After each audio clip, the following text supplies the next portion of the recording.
উনি তোমাকে যখন আমাদের মধ্যে ঠেলে দিয়েছেন তখন ওনার আগে বোঝা উচিত ছিল যে তোমার আমাদের পরিবারে গ্রহণযোগ্যতা আছে কিনা, আমার জীবনে তোমার গ্রহণযোগ্যতা আছে কিনা।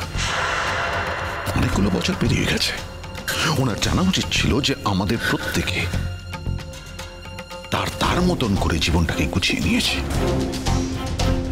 সেখানে তোমার জায়গা নাও থাকতে পারে। সেটা যখন উনি ভাবেননি তখন সমস্যাটা আমার নয়। তখন যখন এই কথাগুলো তুমি বলনি, এখন বলে কোনো লাভ নেই। পুরো ব্যাপারটা অন্যদিকে ঘুরে যাবে। আচ্ছা, তোমরা কি কথা বলছো বলো তো দুজনে মিলে? পার্বতী, তোমার যদি কিছু বলার থাকে তুমি আমাকে আলাদা করে বলতে পারো, আমি তো তোমার যা হই। ঠাকুরমশাই, একটা কথা খুব পরিষ্কারভাবে আপনাকে বলতে চাই। এই যে আপনি তত্ত্বগুলো নিয়ে এসছেন, এগুলো ফেরত নিয়ে চলে যান।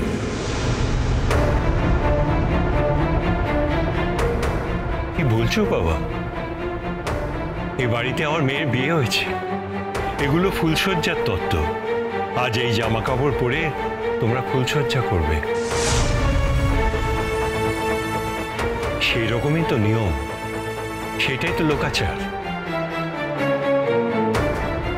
আমি একজন বৃদ্ধ মানুষ, এই পাড়ার কয়েকজনকে নিয়ে এসেছি এই লোকাচারটা পালন করবার জন্য। তুমি বলছো তুমি পড়বে না, তোমার অনেক থাকতে পারে বাবা। আমি গরিব, কিন্তু গরিবেরও তো লোকাচার মেনে চলতে হয়।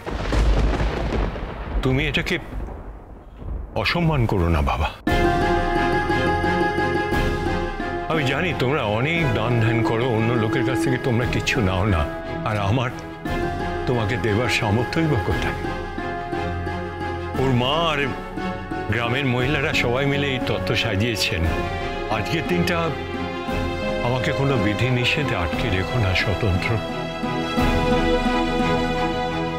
যতটুকু পেরেছি আমাদের সামর্থ্য অনুযায়ী সেটুকুই করেছি। আর আমাদের কি এমন সামর্থ্য, কিছু প্রণামীও আছে। পার্বতী মা, তুমি সকলকে প্রণাম করে প্রণামীগুলো দিয়ে দিও। আমাদের ওখানে তো এত বড় বড় কলকাতার মতো দোকান নেই, তাই যা পেরেছি সেগুলোই এনেছি। তবু একদিন পড়লেও আমার মেয়ের কল্যাণ হবে, সেই ভরসাতেই এগুলো এনেছি। চিরসখা, সোম থেকে রবি প্রতিদিন রাত ৯টায় স্টার জলসায় ও জিও হটস্টারে।